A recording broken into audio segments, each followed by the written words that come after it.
How you going, guys? Just a review on the Cold Steel Master 103V steel. About $200 Australian. I can pick them up for cheaper. Really good knife. We tested this on a couple of animals now. Handle just fits in your hand perfect and very grippy with wet hands, bloodied hands. Can't speak highly enough of what Cold Steel have done with their handles. Now, I'm not quite sure of the exact material. You can look that up online with all the specs. The blade's about 4.5 inches, so all the weights and the specs and the thicknesses, you guys can look that up. But for a quartering knife, a hunting knife on medium to larger game, larger deer like sandbar, I highly recommend this knife. Now, holds an edge fantastic, and we've compared this knife to a few other ones, which I'll show you in a second. Now, this was originally mine. I gave this to my son after he was using one of his other knives, which I'll show you in a second.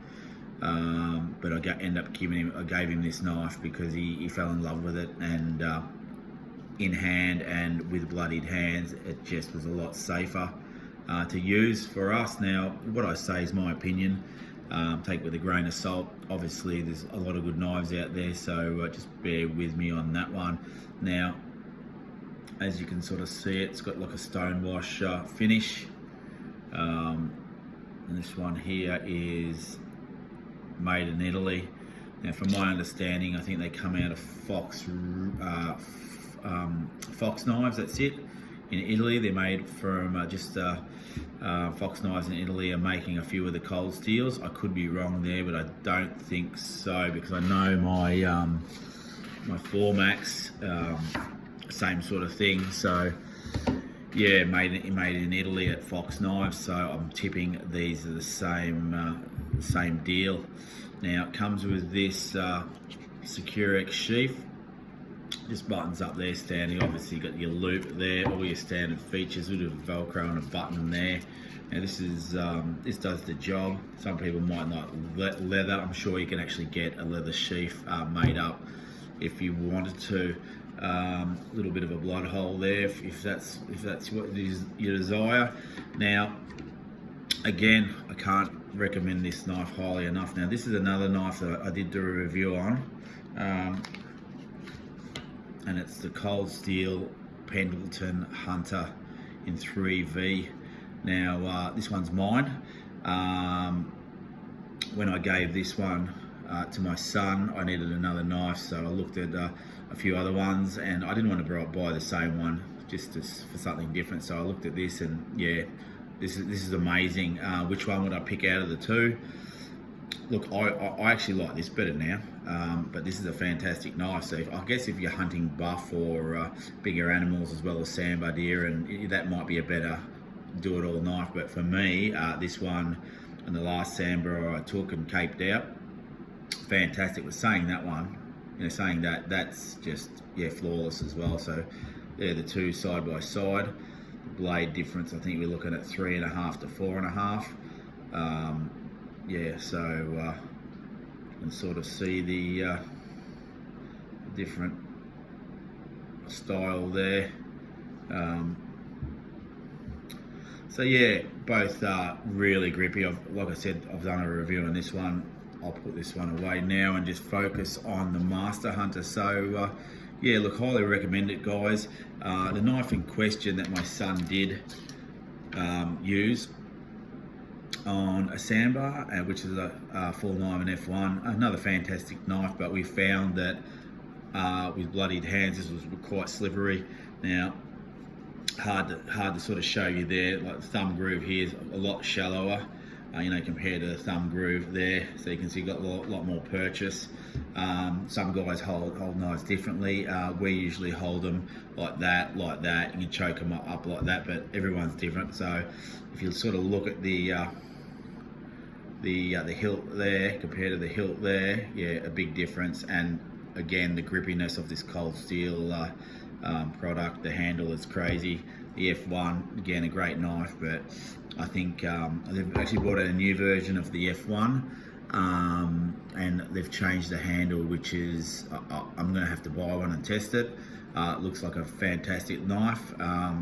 They've probably listened to some of the consumers, where I think, for a hunting knife, I think the F1 lacks the standard. It lacks here. It needs a little bit more grip.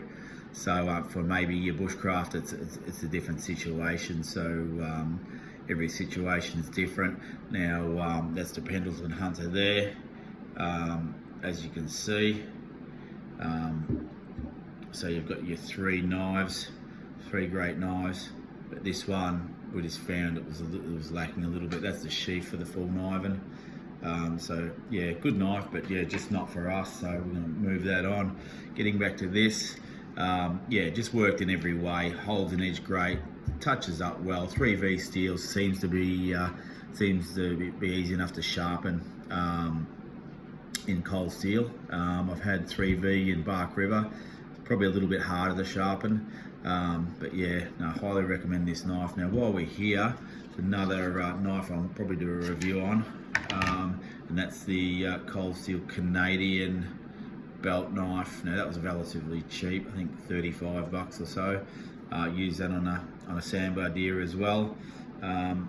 With that fella, yeah, good combo. So if you want to go out and just buy cold steel products, go get yourself one of those.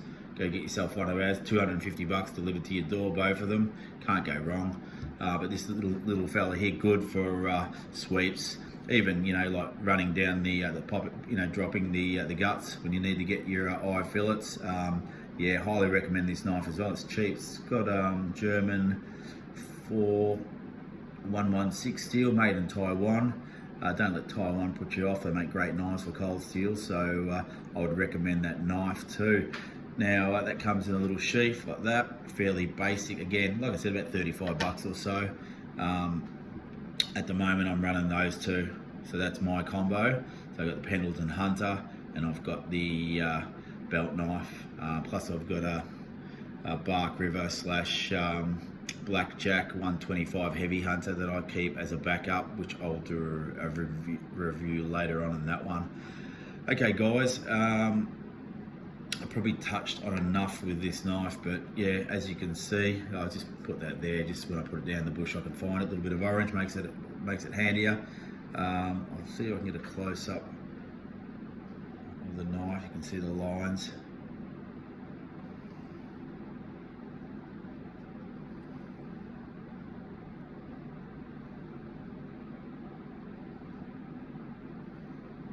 Fairly thin in the tip here.